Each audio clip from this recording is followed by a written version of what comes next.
When my daughter-in-law's mother asked what I did for a living at that disastrous dinner party, I watched Jessica's face drain of color as I answered honestly for the first time in 3 years. The truth was about to destroy everything she'd built on lies, and I was finally ready to let it all crumble. Before I explain what happened, please tap like. It helps me stay steady. If you've ever been pushed aside by family, please subscribe. Your support means more than you know. And comment your name and where you're watching from. I want to remember those who stand with me. My name is Margaret, and I'm 72 years old. For the past 3 years, I've watched my son's wife systematically erase me from his life, all because she thought I wasn't good enough for her precious social circle. What Jessica didn't know, what I'd carefully hidden from everyone after my husband died, was that I was worth more than her entire family combined. But let me start from the beginning, because this story isn't just about money. It's about dignity, respect, and the day I finally remembered my own worth. I met Jessica the day my son, Daniel, brought her home for Thanksgiving, 5 years ago now. She was beautiful, polished, exactly the kind of woman I'd always imagined for my sweet boy. Her designer dress probably cost more than I spent on clothes in a year, and her smile was practiced, perfect. I remember thinking how lucky Daniel was. I should have been thinking about how lucky she was to have him. Daniel was my only child, the light of my life after his father Robert passed away from cancer 8 years ago. Robert and I had built a good life together. We were never flashy, never the type to show off. We lived in our modest 3-bedroom house in a quiet neighborhood, drove reliable cars until they couldn't run anymore, and saved every penny we could. What people didn't know was that Robert had been brilliant with investments, absolutely brilliant. His tech stocks from the 90s, his real estate ventures, his business partnerships. By the time he died, we were sitting on nearly $6 million. After taxes and estate costs, I was left with about $4.2 million, tucked away in various accounts and trusts. But I never told anyone, not even Daniel. Robert and I had always lived simply. It was how we were raised, and money never changed that for us. After he died, I saw no reason to change my lifestyle. I stayed in our house, wore my comfortable clothes from department stores, drove my 10-year-old Honda, and volunteered at the library 3 days a week. I was happy. I was comfortable. I didn't need anyone to know about the money because it wasn't who I was.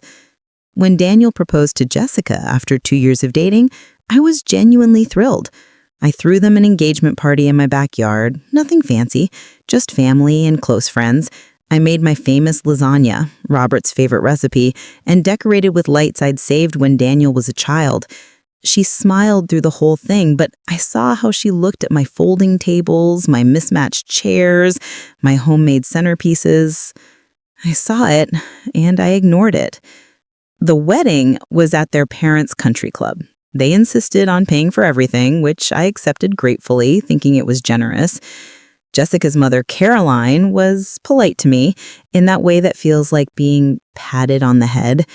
Her father, Richard, barely acknowledged my existence. They lived in a gated community with a name I can never remember, something with estates in it, and they made sure everyone knew Richard had started his own investment firm. If only they knew.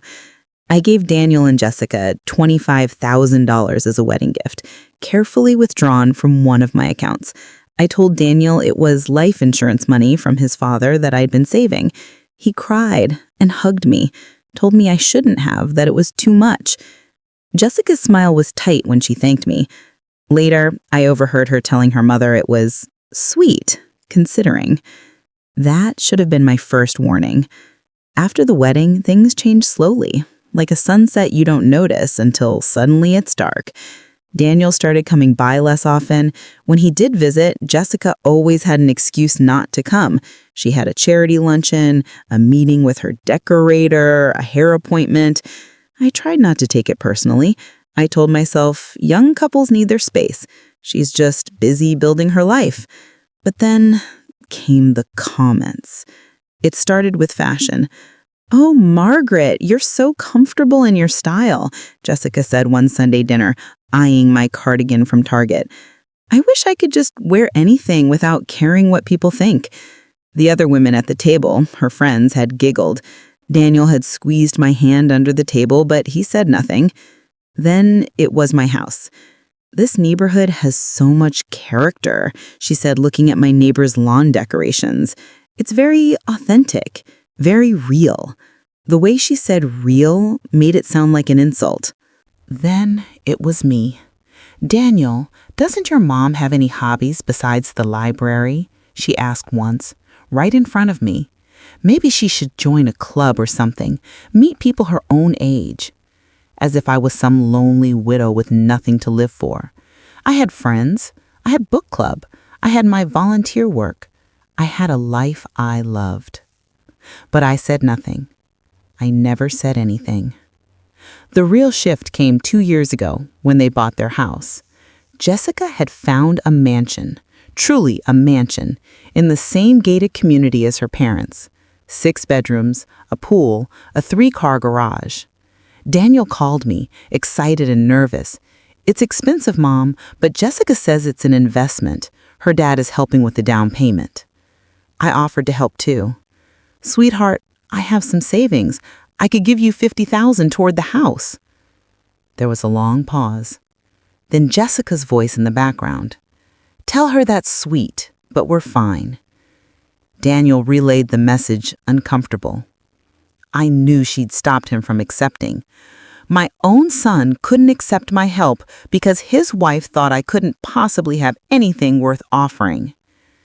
After they moved in, my invitations to visit became fewer and fewer. When I did come over, Jessica would rush me through the house, never offering me a seat, always suggesting we go out to eat instead. "The house is such a mess," she'd say, though everything was pristine. I realized later she was ashamed of me, ashamed of my sensible shoes and my drugstore purse and my simple hair that I cut at Supercuts for $16. The holidays became torture. I'd arrive with homemade cookies or a casserole, and Jessica would thank me with that same tight smile. Then I'd watch my dish sit untouched while everyone ate the catered food. "Margaret makes such sweet little comfort foods," she'd announce. "So homey." Homey, like I was a charity case providing quaint entertainment. I started to shrink around her. I'd apologize for everything, for arriving early, for staying too long, for wearing the wrong thing, for existing in her carefully curated world. Daniel would look at me with confusion sometimes, like he couldn't understand why his mother had become so small. How could I explain to him that his wife had spent 2 years making me feel like I wasn't good enough to breathe the same air? The worst part was watching Daniel change. My confident, kind son started speaking to me differently. He'd correct my grammar. He'd suggest I dress up a bit more when I came to visit. He'd ask me not to mention certain things in front of Jessica's friends. She was rewriting who I was, and he was letting her. Last year, they started hosting dinner parties, big, elegant affairs with Jessica's wealthy friends and Richard's business associates. I was never invited, not once. When I asked Daniel about it, he looked uncomfortable. "It's just business stuff, Mom. You'd be bored." "I'd like to try," I said. Jessica overheard. "Margaret, these parties are very formal. There are clients, important people. You'd have to dress up, make conversation about investments and portfolios. It's just not your scene." Not my scene. Not my scene. I had $4 million and investment accounts that would make Richard weep with envy. And she thought discussing portfolios wasn't my scene? But I said nothing. I went home to my quiet house and sat in Robert's favorite chair and cried for the first time in years. I wasn't crying because I was excluded. I was crying because my son had stood there and let her say it. He'd nodded, agreed, chosen her over me. That was my breaking point, though I didn't know it yet. A month later, Jessica called me, actually called me, which was so unusual I almost didn't answer. "Margaret," she said, her voice sugar-sweet, "I need to ask you the biggest favor." My heart leapt. Maybe things were changing. Maybe she wanted to get closer. God, I was naive. "I need to ask you the biggest favor. My parents are having their 40th anniversary party in 2 weeks. It's a huge event, 200 guests at the club. Daniel and I are hosting a dinner the night before, intimate, just 12 people. My parents, my brother and his wife, some family friends." She paused. "I need you to come." I was stunned. "Of course, I'd love to. But Margaret, I need you to understand something." Her voice changed, dropped that sweet tone. "This is important to me. These people are important. My father's biggest clients will be there. I need everything to be perfect." "I understand," I said quietly. "Do you really? Because I need you to really understand." Her voice was ice now. "I need you to dress appropriately, not your usual clothes, something nice. And please do something with your hair. Maybe go to a real salon. And when you come, just don't talk too much about the library or your neighborhood or anything like that. Just smile, be polite, let me handle the conversation." I felt my face burning. "Jessica, I'm not trying to be mean," she interrupted, though she absolutely was. "I'm just being honest. You're Daniel's mother, and I respect that. But you don't understand our world. You didn't grow up with money. You don't know how to act around people who did. And that's fine. It's not your fault. But for this one night, I need you to just blend in. Can you do that for me? For Daniel?" I should have hung up. I should have told her to go to hell. But instead, I heard myself say, "Yes, I can do that." "Great," her chirpy voice returned. "Wear something dark and simple, nothing flashy. And please, Margaret, think before you speak. Remember, these people are sophisticated." She hung up. I sat there holding the phone, shaking. Not sophisticated? Not good enough? Not worthy of her world? That night, I pulled out my investment statements, all of them. I spread them across my kitchen table and looked at the numbers I'd been ignoring for years. $4,237,418, plus the house, paid off, worth another $400,000, plus Robert's life insurance I'd never touched, plus my Social Security and pension. I was worth more than Jessica's entire family. And I'd let her treat me like a poor relation for 3 years. The fury that rose in me was something I'd never felt before. Not at Jessica, not yet. At myself. For shrinking, for apologizing, for letting my son forget who I was, who his father had been, what we'd built. Robert's voice came to me, clear as day. "Maggie." He'd always called me Maggie. "Never let anyone make you feel small. You're worth more than all their fancy clothes and country clubs combined." He'd said that to me 30 years ago when his business partner's wife had snubbed me at a party. I'd forgotten. God help me, I'd forgotten. I made a decision that night. I wasn't going to tell them about the money. Not yet. That would be too easy, too simple. I was going to go to that dinner. I was going to watch Jessica perform her little show. And then I was going to decide what to do about my son's marriage. But first, I was going to make an appointment. Not at Supercuts. At that salon Jessica went to. The one she'd mentioned cost $300 for a cut and color. And I was going to go shopping. At the stores I never went to. The ones with the fancy names and the doormen. If Jessica wanted me to look the part, I'd look the part. And then we'd see what happened. The next 2 weeks were a revelation. I got my hair done by Jessica's stylist. I found her name on a receipt I'd seen at Daniel's house. The woman, a gorgeous young thing named Svetlana, looked at me skeptically when I walked in. "You have appointment?" "I do. Margaret Chen." She checked her book. "Ah, yes. Cut and color?" She touched my hair like it was a science experiment. I said, "Make me look expensive. I don't care what it costs." Svetlana's eyes lit up. "Expensive I can do." 3 hours later, I looked in the mirror and barely recognized myself. My gray hair was now a sophisticated silver blonde cut in a sleek bob that made me look 10 years younger. Svetlana's had done my makeup too, showing me techniques I'd never known existed. "You have good bones," she said approvingly. "Very good. You hide under that hair before." She handed me a card. "Come back. I make you beautiful always." I tipped her $200. Her eyes widened. "Thank you, Mrs. Chen." "Thank you, Svetlana." Next, I went shopping. Not at my usual stores, but at the department store downtown, the one with the marble floors. A woman approached me immediately. "Can I help you?"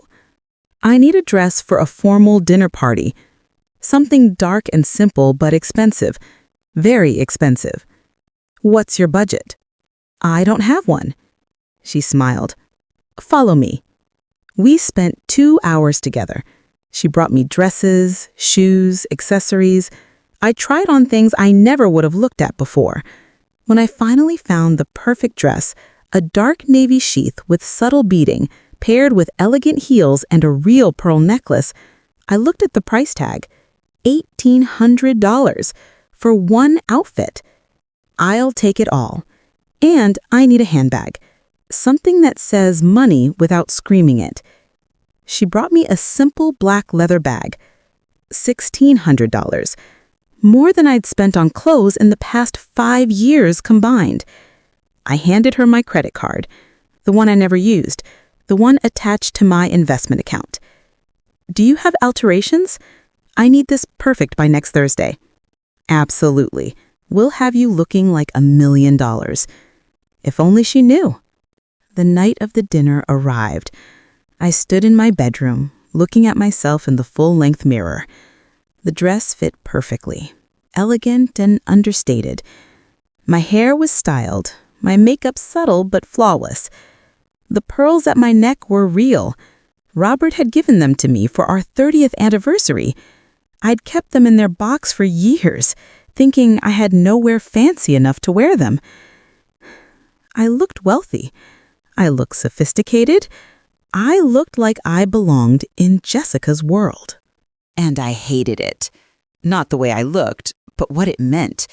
That I'd had to transform myself, spend thousands of dollars just to be deemed acceptable by my own son's wife. But I was done being small. Tonight, I was going to their dinner, and tomorrow, I was going to make some changes. I drove to their house in my old Honda. I could have bought any car I wanted, but I loved that car. It was reliable, like Robert had been. When I pulled up to their mansion, there were already several expensive cars in the driveway. Mercedes, BMW, a Tesla. My Honda looked like the help's car. I rang the doorbell. Daniel answered, and his mouth literally fell open. "Mom?" "Hello, sweetheart." I kissed his cheek. You look amazing." He hugged me tight. "Mom, your hair! And that dress? Your wife suggested I dress appropriately. Did I do okay?" "You look beautiful." He ushered me inside. Jessica appeared from the dining room, and I watched her face carefully. She looked me up and down, and I saw the flash of surprise, then something else. Annoyance? Fear? "Margaret," she said coolly, "how nice. You cleaned up well." Cleaned up well? As if I'd been dirty before. But I smiled sweetly. "Thank you, Jessica. You look lovely too." The house was decorated like a magazine spread. Everything was perfect, cold, untouchable. Not a home, just a showroom. We walked into the living room where the other guests were having cocktails. Caroline and Richard were there, Jessica's brother Trevor and his wife Amanda, and 3 other couples I didn't recognize. "Everyone, this is Daniel's mother, Margaret." She said it the way you might introduce the babysitter. Caroline looked me over with barely concealed surprise. "Margaret, what a transformation." "Thank you," I said simply. Richard nodded at me, the first time he'd really acknowledged my existence. "Nice to see you. What are you drinking?" "White wine, please." Daniel got me a glass, and I settled onto the couch. The conversation flowed around me: stocks, real estate, someone's yacht, a trip to the Amalfi Coast. I sipped my wine and listened, amused. They thought they were so impressive. Richard kept bragging about a deal he'd closed, something about tech stocks that I knew had peaked 2 months ago. I bit my tongue. Jessica was in her element, gliding around, refilling drinks, laughing at jokes that weren't funny. She kept glancing at me nervously, as if waiting for me to embarrass her. I just smiled and stayed quiet, like she'd asked. We moved to the dining room. The table was gorgeous, I'd give her that. Crystal glasses, fine china, flowers that probably cost more than my weekly grocery budget. I was seated at the far end, away from Richard and Caroline, next to Trevor's wife Amanda, who seemed nice enough, but clearly had instructions not to talk to me much. Dinner was catered, some trendy fusion cuisine that was more art than food, tiny portions on huge plates. I missed my lasagna, my real food that Robert had loved. Sigh, but I ate politely and continued to observe. It was during the main course that Caroline turned to me. "So, Margaret," she said loudly, commanding the table's attention, "Jessica mentioned you volunteer at a library. How quaint. What did you do before retirement?" Here it was, the moment I'd been waiting for. Every eye at the table turned to me. Jessica's face was anxious. She'd told them I was a nobody, I was sure of it. Some poor widow with nothing. Pause. I put down my fork carefully. "I was a bookkeeper," I said, "for my husband's business." "Oh, what kind of business?" Caroline asked, smiling that condescending smile. "Import-export," I said. It was true. Robert's company had imported tech components in the 90s, and we invested. "Invested?" Richard perked up, interested now. "In what?" "Tech stocks, mostly. In the early 90s, before the boom. Microsoft, Apple, Oracle. Robert had a good eye." Softly. "Real estate, too. Some commercial properties downtown before the area developed." The table had gone quiet. Richard was looking at me differently now. "The 90s tech boom? You got in early?" "Robert did. He was brilliant with money." Voice breaking. "I just helped with the books and learned from him." Jessica's face had gone pale. She was gripping her wine glass so hard I thought it might shatter. "And you still have those investments?"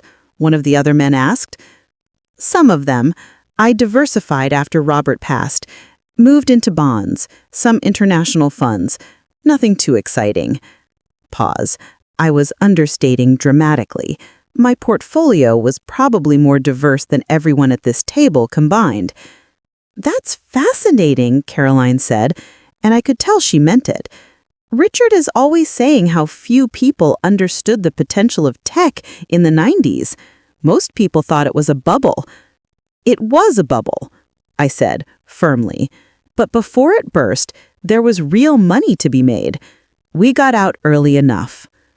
Richard leaned forward. "What made you get out? Most people wrote it all the way down." Robert saw the signs. The valuations stopped making sense.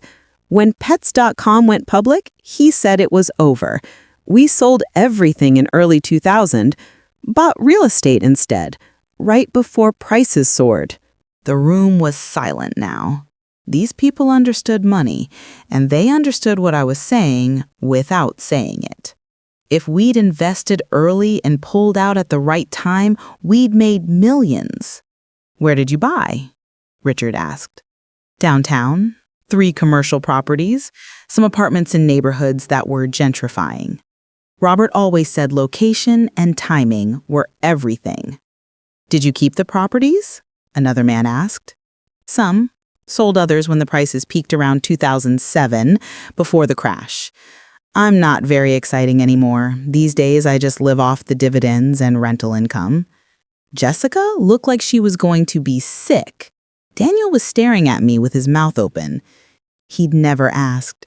My own son had never once asked about his father's business or what happened to it after he died. Margaret, Richard said slowly, what did your husband do before import-export? He was an engineer, worked for IBM in the 70s. That's where he learned about computers. He understood the technology. That's why he knew which companies would survive.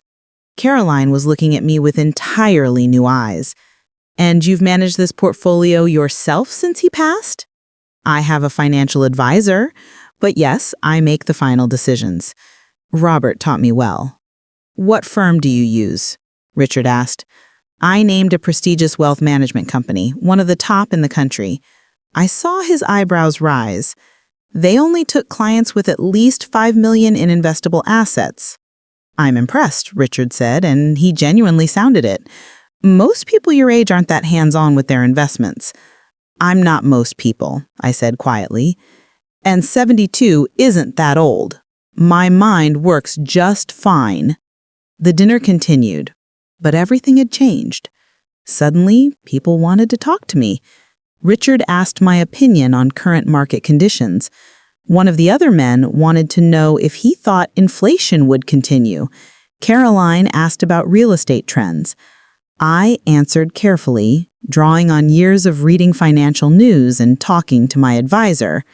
I wasn't an expert, but I knew enough, and I knew enough to sound like I belonged in this conversation. Jessica was dying, just dying. Every time someone engaged me, I saw her flinch. She'd tried so hard to keep me in a box, label me as some poor, simple widow who couldn't possibly understand their world. And now that box was dissolving. Daniel kept looking between his wife and me, confused. He'd squeezed Jessica's hand when she got tense. He still didn't understand what was happening. After dinner, we moved back to the living room for coffee and dessert. Richard pulled me aside. Margaret, I have to say I'm embarrassed. We've known you for years, and I never knew your background. You never asked, I said simply. People rarely do. Jessica always made it sound like, well, he had the grace to look uncomfortable. Like I was poor? I know what Jessica thinks of me, Richard. She's made it very clear for 3 years. He winced. I'm sorry, that's inexcusable. It's not your fault. Sigh. But it is revealing, isn't it? How we judge people based on their clothes, their cars, where they live. Your daughter married my son because she loved him, I hope, but she spent our entire relationship ashamed of where he came from. I don't think. You know I'm right. I looked him in the eye. Tonight, dressed in expensive clothes with good hair, suddenly I'm worth talking to. But I'm the same woman who made lasagna in her backyard 3 years ago, the same woman Jessica has been hiding from you. Richard opened his mouth, closed it. What are you going to do? I haven't decided yet. But I think my son deserves to know the truth about his inheritance. His eyes widened. You haven't told Daniel? Jessica made sure he never asked. She painted me as someone with nothing to offer. My own son thinks I'm poor, that I struggled to give him that $25,000 for his wedding. He thinks I'm living on Social Security and his father's small life insurance. How much? Richard asked quietly. Enough that he'll never have to work again if he doesn't want to. Enough that he could buy this house cash and still have millions left over. Richard let out a low whistle. Margaret, Don't apologize for her. That's not why I'm telling you.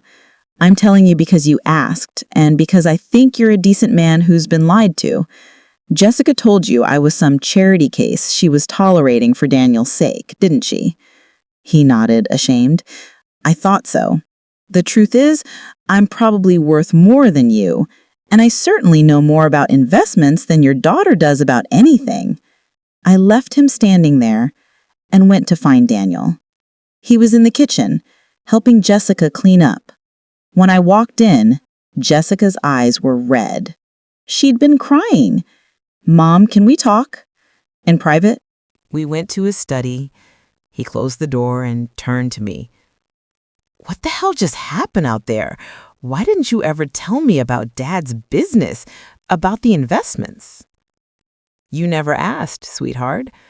After your father died, you were so busy with college, then starting your career, then meeting Jessica. It never came up. Never came up? Mom, you made it sound like you were barely getting by, like that wedding gift was this huge sacrifice. It was a sacrifice, I said, of pride. I wanted to help you start your life. The money didn't matter, but Jessica, don't. His voice was sharp. Don't blame Jessica. I'm not blaming her for anything except how she's treated me, Daniel. For 3 years, she's made me feel worthless, like I was an embarrassment. She didn't want me at her parties because I wasn't classy enough. She didn't want you to accept my help with the house because she assumed I had nothing to give. She's been ashamed of me. That's not true.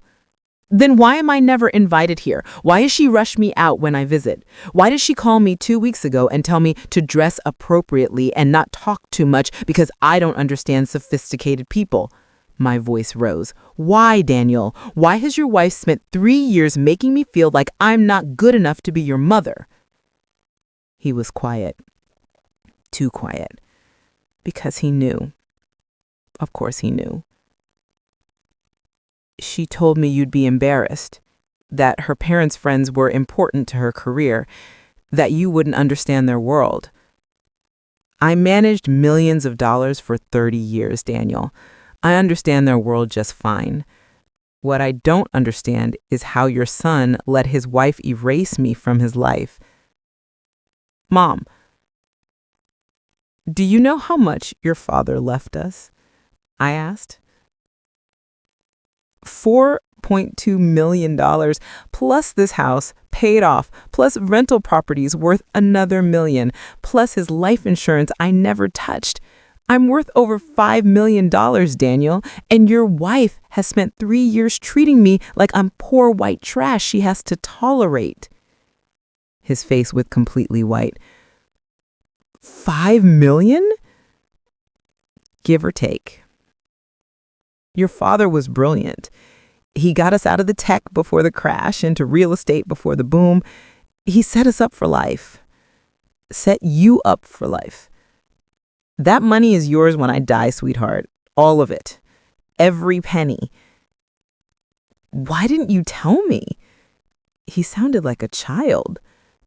Because we never needed to discuss it. I live simply because I like living simply. I don't need a big house or fancy cars or designer clothes. But I also don't need to be treated like I'm worthless. Your wife has stripped away every bit of dignity I had. She made me feel small, and you let her. I didn't know. You knew she was being cruel. You knew and you said nothing. You chose her over me every single time, Daniel. When she wouldn't let you accept my help with the house, when she banned me from her parties, when she wouldn't eat my food at holidays, you saw all of it and you said nothing. Tears were running down his face. I'm sorry. Sorry isn't enough. My own tears came now. I needed you to stand up for me, to tell your wife that I deserved respect, that I raised you better than to let anyone treat your mother like garbage. But you didn't. You let her win. What do you want me to do? I want you to decide who you are, I said. Are you the man your father and I raised, kind, loyal, respectful? Or are you the man Jessica has turned you into, someone who values money and status over family? That That's not fair. Life isn't fair, Daniel. Your father worked himself to death building something for us, for you, and you let a woman who knew him for 5 minutes tell you his widow isn't classy enough for her friends. I walked to the door, then turned back. I'm going home now. I want you to think very carefully about your marriage and your priorities because I'm done shrinking. I'm done apologizing for existing. I'm done pretending that your wife's behavior is acceptable. Mom, wait! But I left. I walked past the living room where everyone had stopped talking to watch, past Jessica, who was standing in the hallway with mascara running down her face, past Caroline and Richard, who looked stricken. I drove home in my old Honda, still wearing my expensive dress, and I felt lighter than I had in 3 years. The next morning, Daniel called. Can I come over? Of course. He arrived an hour later, alone. We sat in my kitchen, the same kitchen where I'd made him breakfast every day of his childhood, and he cried. Really cried. Like he hadn't since his father died. I'm so sorry, Mom. I'm so sorry. I know you are, sweetheart. I held his hand. Jessica's been lying to me about so much. She told me you didn't want to come to our parties, that you felt uncomfortable around her friends. She made it seem like you were the one pulling away. And you believed her. I believed her because I wanted to. He wiped his eyes. It was easier than admitting my wife was cruel. Easier than standing up to her. I'm ashamed, Mom. I'm so ashamed. What are you going to do about it? I told her we need counseling, that things have to change or I'm leaving. He looked at me with red eyes. I won't lose you. I can't. You're all I have left of Dad. You have to mean it, Daniel. You can't just say the words. Jessica needs to understand that her behavior was unacceptable, that she hurt me deeply, that she almost destroyed our relationship. She knows. She's been throwing up all morning. Her parents called this morning. Richard ripped her apart, told her she'd embarrassed them, that she'd made them complicit in treating you terribly. Good. She wants to apologize to you. I'm not ready for that yet. I poured us both coffee. I need time, Daniel. Time to figure out if I can forgive her, if I want to forgive her. I understand. We talked for hours. I told him everything about his father's business, the investments, the properties. I showed him the statements, the accounts, the trust I'd set up for him. Softly, he cried again when he saw his father's signature on the old documents, the handwritten notes about which stocks to buy, when to sell. He was so smart, Daniel whispered. He was, and he loved you more than anything. That money is yours, sweetheart. When I die, it's all yours. But I want you to understand what it means. It means you never have to worry about impressing anyone, never have to judge anyone by their bank account or their clothes. Your father and I had all this money, and we still live simply because we knew what mattered. I forgot that, he said. I forgot what you and Dad taught me about what's really important. Then remember it now, before it's too late. Over the next few weeks, things shifted. Daniel came by more often, without Jessica. We talked about his father, about money, about life. He started asking my advice about his own investments, shocked to discover I knew more than his expensive financial advisor. Jessica sent flowers, cards, emails. I ignored them all. I wasn't ready to hear her apologies.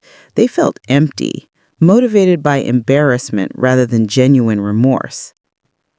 Carolyn called me. Margaret, I owe you an enormous apology. Richard and I both do. We judged you terribly. You did? I said simply. Jessica told you you were barely getting by, that Daniel was supporting you sometimes, that you lived in a rough neighborhood and couldn't afford to keep up your house. She sounded horrified. We thought we were being generous, including you in family events. We thought we were helping. You were being patronizing, I said, firmly. But at least you were kind about it. Your daughter was cruel. I've told her as much. Richard has too. She's devastated. Good.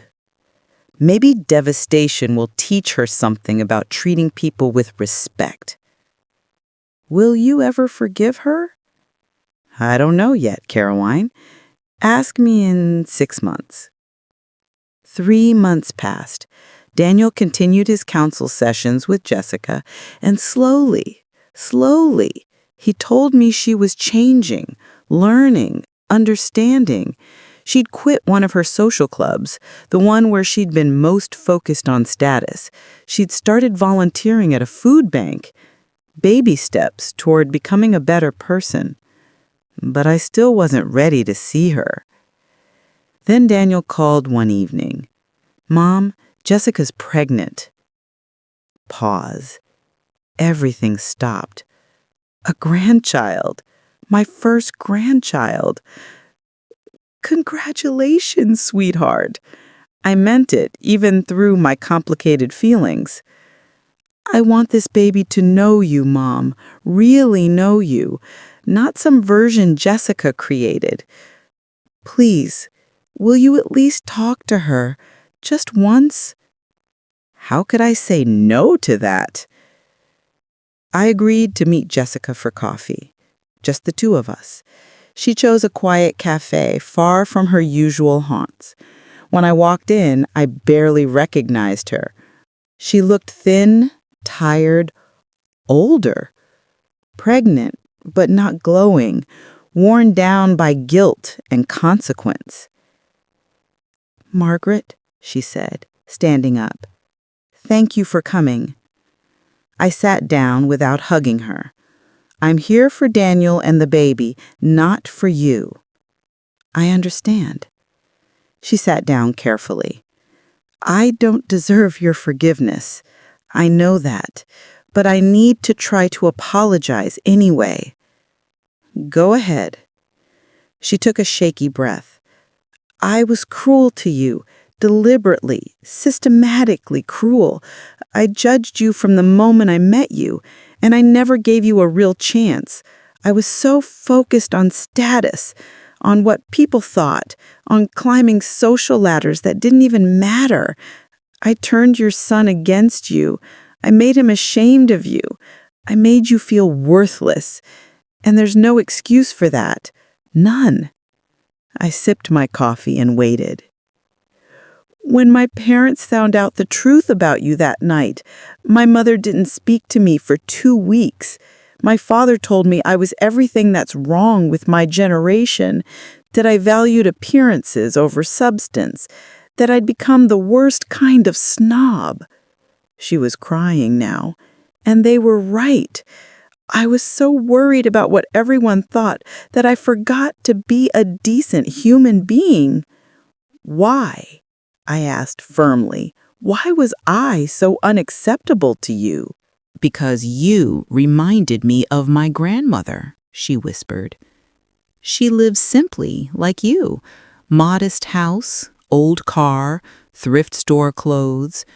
When I was growing up, my mother used to complain about her, say she was an embarrassment, that she could afford better but chose to be tacky. I learned to be ashamed of her. And when I met you, all those old feelings came back. I saw my grandmother and all my mother's criticisms, and I treated you the way my mother treated her.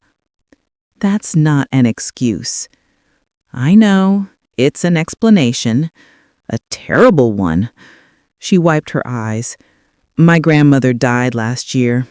I didn't go to the funeral because Jessica said it would be too hard on me with the wedding planning. I never got to apologize to her, never got to tell her I was ashamed of her, and now I can't. Despite everything, I felt a flicker of sympathy, just a flicker. Your grandmother deserved better, I said, and so did I. I know. She reached across the table but didn't touch me. I'm in therapy now, real therapy, not just marriage counseling, working on my issues with status and worth and where I get my value from. It's hard. Every day is hard, but I'm trying to change. For this baby, for Daniel, for myself. What about for me? I asked. Changing for me? I hope so. I hope I can become someone worthy of your forgiveness someday, someone your grandchild can be proud to call their mother. We talked for 2 hours. It wasn't a healing conversation, but it was a start. She told me about her childhood, her mother's obsession with status, the pressure to marry well and look perfect. None of it excused her behavior, but it explained it. Hurt people, my mother used to say. When we left, I said, I'm not ready to forgive you yet, Jessica, but I'm willing to try to get there, for the baby. That's more than I deserve. She hugged me, careful and brief. Thank you, Margaret. The baby came 6 months later. A girl, Eleanor Margaret, after both grandmothers. When Daniel handed her to me in the hospital, I fell completely in love. She had Robert's eyes, my nose, Daniel's smile. Jessica watched from her bed, pale and exhausted. She's beautiful, I said. She is. Jessica's voice was quiet. Margaret, I want her to know you, really know you, your stories, your life, your wisdom. I want her to know what real class looks like, not the fake kind I was chasing. Something in me softened. Not forgiveness, not yet, but the beginning of it. Then bring her to my house, I said. Not your mansion, my house. Let her play in my yard with the mismatched furniture. Let her eat lasagna off my old plates. Let her learn that worth isn't measured in money or status. It's measured in kindness and character and how you treat people. I will, Jessica promised. I swear I will. And she did. Over the next year, she brought Eleanor to my house every week. We'd sit in my kitchen, the 3 of us, and I'd tell stories about Robert and Daniel's childhood and the lessons I'd learned. Jessica listened, really listened, like she was trying to memorize everything. She changed, slowly, imperfectly, but genuinely. She started dressing more simply. She left her country club. She made friends with my neighbors, women she would have dismissed before. She asked my advice on things, actually valued my opinion. The other day, she showed up at my house unannounced. Margaret, I need to tell you something. I tensed, worried. What is it? I told my mother about how she treated her own mother, about how I learned my snobbery from watching her. She took a breath. I told her it stops with me, that Eleanor is going to learn different values, better values, your values. What did she say? She cried, then she apologized, then she asked if we could all have dinner at your house next week. She wants to get to know you properly, the real you. I looked at this woman who had hurt me so deeply, who was trying so hard to be better, who was raising my granddaughter to value the right things, and I realized something. I'd already forgiven her. Tell your mother yes, I said, but I'm making lasagna, and we're eating off my old plates, and if anyone has a problem with that, they can leave. Jessica laughed and hugged me tight. Deal. That dinner was 3 months ago. Caroline and Richard came, and Trevor and Amanda and Daniel and Jessica and little Eleanor. We ate in my backyard at my folding tables, and I served Robert's lasagna recipe on my mismatched plates, and it was perfect. Caroline pulled me aside while we were cleaning up. "Margaret, I want to tell you something my mother used to say. Class isn't about money. It's about character. I forgot somewhere along the way, but you never did." "Your mother sounds like she was a wise woman," I said. "She was, and I'm sorry I didn't honor her memory better. I'm sorry I judged you the way I judged her. I'm sorry it took this long to see what was right in front of me." "Well," I said, "you're seeing it now. That's what matters." Last week, Jessica asked me to lunch, just us. When I arrived at the cafe, she handed me an envelope. "What's this?" "Open it." Inside was a check for $25,000, the exact amount I'd given them for their wedding. I looked up at her, confused. "I want you to have it back," she said softly.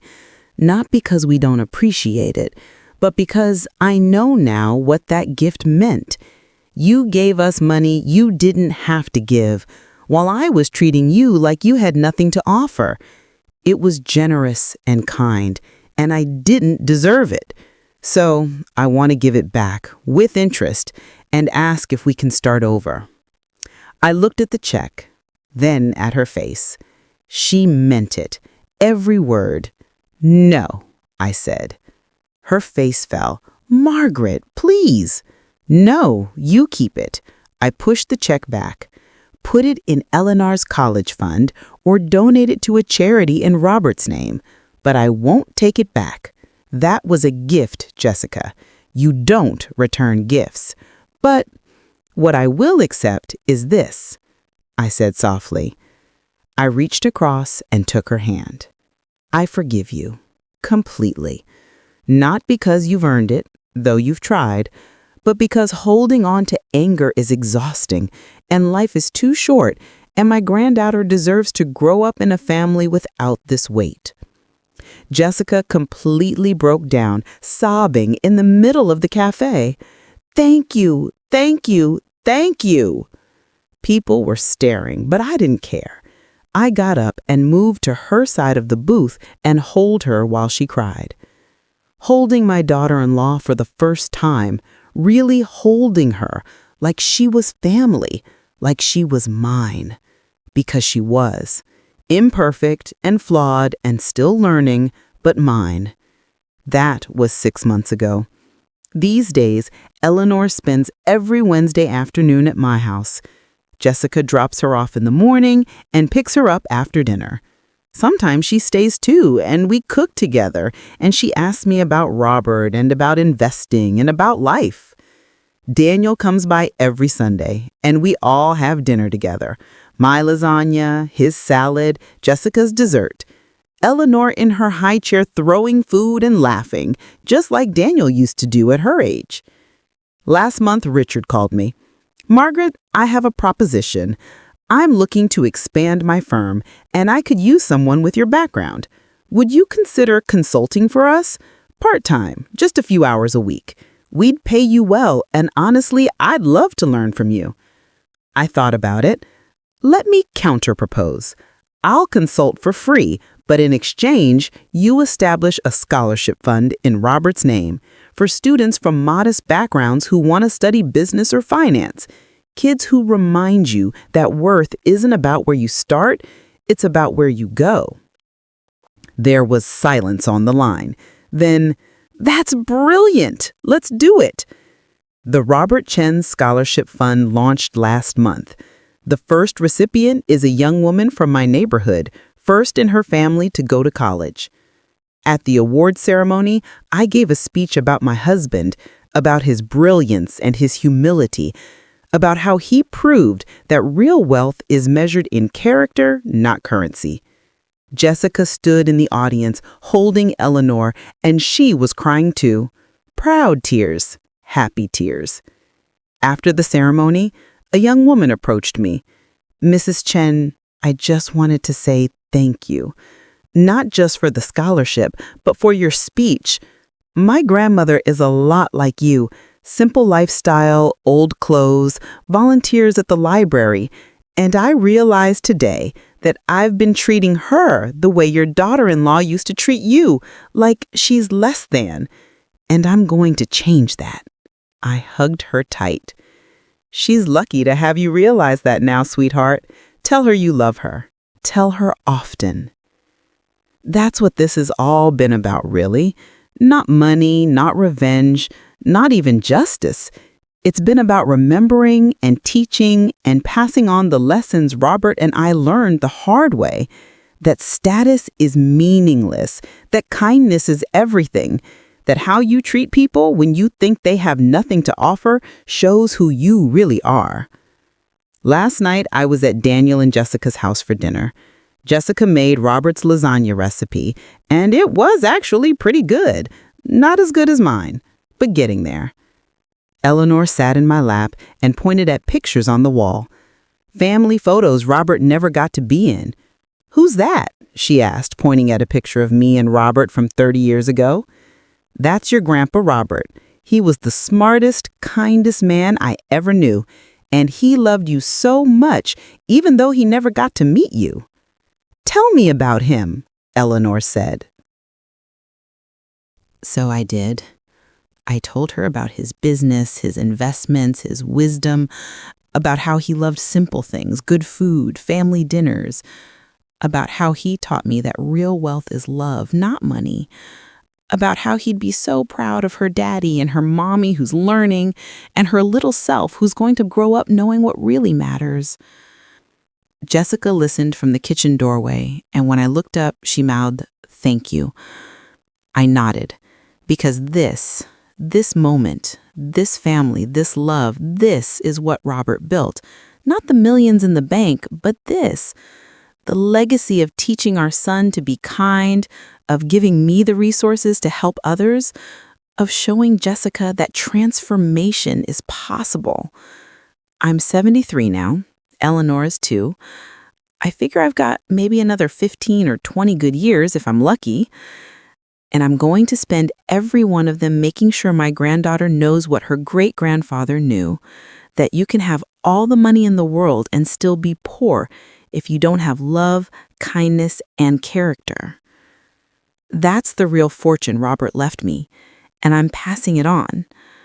My name is Margaret Chen, and I'm 73 years old, and I learned that sometimes the most valuable thing you can do is remind people, and yourself, that worth isn't measured in dollars. It's measured in dignity, respect, and love. If you like my story and want to share your own experiences with family, judgment, or finding your worth, I'd love to hear from you in the comments below. Sometimes we all need to remember that we're enough exactly as we are.